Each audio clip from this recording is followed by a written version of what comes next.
Perfect trend line को कैसे draw किया जाता है इस वीडियो में सिखाऊंगा, तो अपने नोट जरूर बनाना है, इन वीडियो को देखना पूरी। आओ वीडियो करते हैं गाइस स्टार्ट। इस वीडियो में हम डिटेल में जानेंगे कि ट्रेंड लाइन को सही और इफेक्टिव तरीके से कैसे ड्रॉ करते हैं। साथ ही साथ हम यह भी जानेंगे कि ट्रेंड लाइन को इस्तेमाल करके हम कैसे हाई प्रोबेबिलिटी वाले ट्रेड्स को खोज सकते हैं और प्रॉफिट बना सकते हैं। सिंपल भाषा में समझाऊंगा, इसलिए वीडियो को पूरा देखिए और कोई भी चीज मिस मत करिए। चलिए शुरू करते हैं। सबसे पहला सवाल, ट्रेंड लाइन होता क्या है? ट्रेंड लाइन सिंपली एक लाइन होती है जिसे चार्ट्स में की लेवल्स को टच करके ड्रॉ किया जाता है। और हम इसे किस लिए ड्रॉ करते हैं? क्योंकि प्राइस जब भी ट्रेंड लाइन को टच करती है तो हमें हाई प्रोबेबिलिटी वाले ट्रेड सेटअप्स मिलते हैं। चलिए इसे एग्जाम्पल के साथ समझते हैं। ट्रेंडिंग मार्केट के दो फेज होते हैं, एक अपर ट्रेंड और दूसरा डाउन ट्रेंड। अपर ट्रेंड में प्राइस हायर हाई और हायर लो फॉर्म करके ऊपर की तरफ बढ़ती जाती है, और इसका जस्ट उल्टा डाउन ट्रेंड है जहां पर प्राइस लोअर लो और लोअर हाई बनाकर नीचे की ओर बढ़ती है। ये एक अपर ट्रेंड का चार्ट है। प्राइस लगातार हायर हाई बनाकर ऊपर की तरफ बढ़ती जा रही है। यहां पर हम ट्रेंड लाइन प्राइस के नीचे की लेवल्स को मिलाकर ड्रॉ करेंगे और ये ट्रेंड लाइन सपोर्ट के रूप में काम करेगी। और इसी तरह प्राइस के ऊपर बने लेवल्स को मिलाकर एक ट्रेंड लाइन ड्रॉ कर सकते हैं जो कि एक रेजिस्टेंस के रूप में काम करेगी। अब यह एक डाउन ट्रेंड का चार्ट है क्योंकि प्राइस लोअर लो बनाकर लगातार नीचे की ओर बढ़ रही है। यहां पर हम प्राइस के ऊपर इन लेवल्स को मिलाकर एक ट्रेंड लाइन ड्रॉ करेंगे जो कि सपोर्ट के रूप में काम करेगी।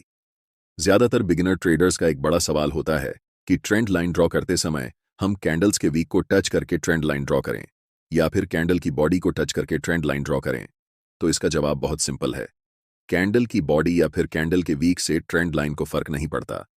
सबसे ज्यादा इंपॉर्टेंट बात यह है कि ट्रेंड लाइन ड्रॉ करते समय जितने ज्यादा टच पॉइंट्स होंगे उतनी ही ज्यादा वैलिड और स्ट्रॉन्ग ट्रेंड लाइन कहलाएगी। ऐसे में कहीं वीक टच हो सकता है तो कहीं बॉडी टच हो सकती है या कहीं पर थोड़ा सा डिस्टेंस भी बच सकता है। ऐसा इसीलिए क्योंकि ट्रेंड लाइन सिर्फ एक लाइन नहीं है।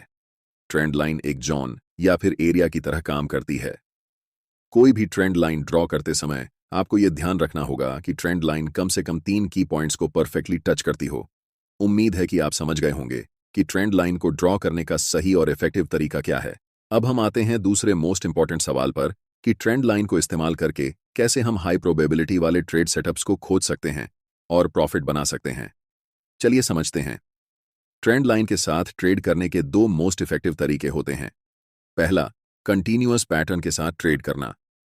यहां आपको दिख रहा है कि प्राइस एक स्ट्रॉन्ग अप ट्रेंड में है, इसलिए इसके नीचे एक ट्रेंड लाइन ड्रॉ कर सकते हैं। अब जब भी प्राइस दोबारा इस लेवल को टच करेगा तो यहां से रिवर्सल के चांसेस होते हैं। जैसे ही कोई स्ट्रॉन्ग रिवर्सल कैंडल बनता है, हम यहां लाइन के नीचे अपना स्टॉप लॉस रखकर एक बाय पोजीशन बना सकते हैं। नेक्स्ट एग्जांपल डाउन ट्रेंड में देखते हैं। यह एक डाउन ट्रेंड का चार्ट है, इसलिए प्राइस के ऊपरी लेवल्स को मिलाकर हम ट्रेंड लाइन ड्रॉ करेंगे और दोबारा जब भी प्राइस इस ट्रेंड लाइन को टच करेगा तो हमें एक्टिव हो जाना है।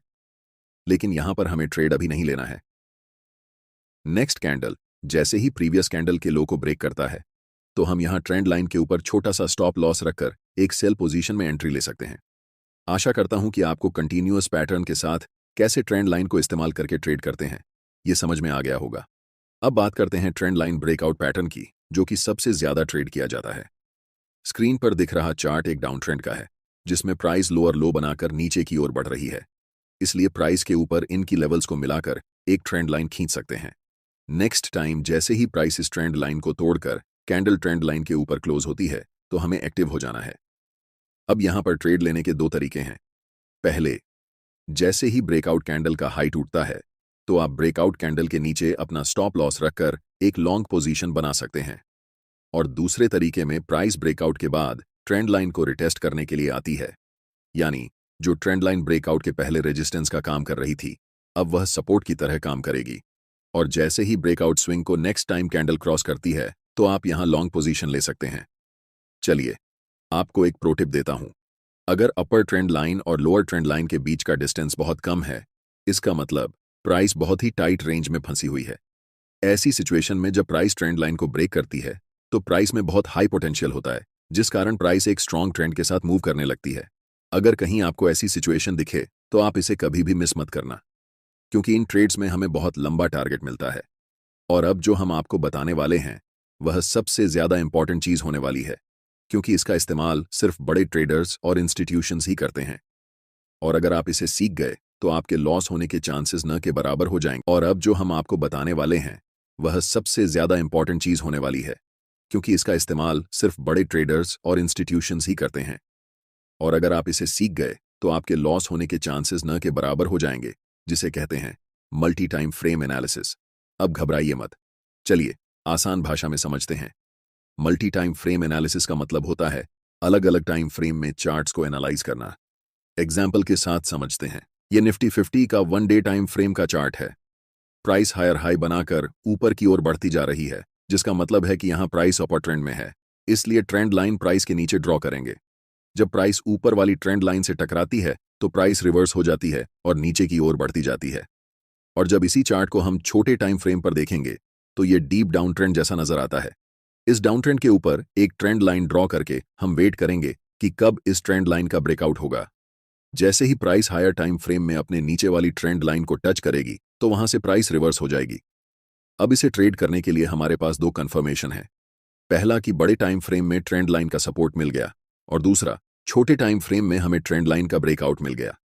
इनकी एक्यूरेसी बहुत ज्यादा होती है। यहां ब्रेकआउट कैंडल के नीचे अपना स्टॉप लॉस लगाकर बड़े टाइम फ्रेम में जो अपर ट्रेंड लाइन है वहां तक टारगेट रख सकते हैं। चलिए इसे एक और उदाहरण के साथ देखते हैं। यह चार्ट अभी हायर टाइम फ्रेम में है। प्राइस लोअर लो और लोअर हाई बनाकर नीचे की ओर बढ़ रही है, इसलिए हम प्राइस के ऊपर और प्राइस के नीचे दोनों जगह ट्रेंड लाइन ड्रॉ करेंगे। जैसे ही प्राइस लोअर ट्रेंड लाइन को हिट करता है तो यह ऊपर की ओर बढ़ने लगती है। और जब इसी चार्ट को हम छोटे टाइम फ्रेम में देखते हैं तो यह चार्ट हमें अपर ट्रेंड में दिखाई देता है, इसलिए हम प्राइस के नीचे ट्रेंड लाइन ड्रॉ करेंगे और ब्रेकडाउन का इंतजार करेंगे। जैसे ही प्राइस ट्रेंड लाइन को ब्रेक करती है और नेक्स्ट कैंडल प्रीवियस कैंडल के लो को तोड़ देती है, तब हम बड़े टाइम फ्रेम में ट्रेंड लाइन के ऊपर अपना छोटा सा स्टॉप लॉस रखकर सेल ट्रेड में एंट्री ले सकते हैं, जिसमें हमारा टारगेट बड़े टाइम फ्रेम की लोअर ट्रेंड लाइन होगी। हमें उम्मीद है कि आपको ट्रेंड लाइन को इस्तेमाल करना आ गया होगा और साथ ही साथ हाई प्रोबेबिलिटी ट्रेड सेटअप्स को ट्रेड करना भी सीख चुके हैं। आई होप गाइस वीडियो आप लोगों को पसंद आई होगी। अगर कुछ भी समझ नहीं आया तो नीचे कमेंट जरूर करना एंड चैनल सब्सक्राइब कर लेना ताकि नेक्स्ट वीडियो आप लोगों से मिस ना हो। मिलता हूं आप लोगों से किसी और वीडियो में, जब तक के लिए जय श्री राम भाई।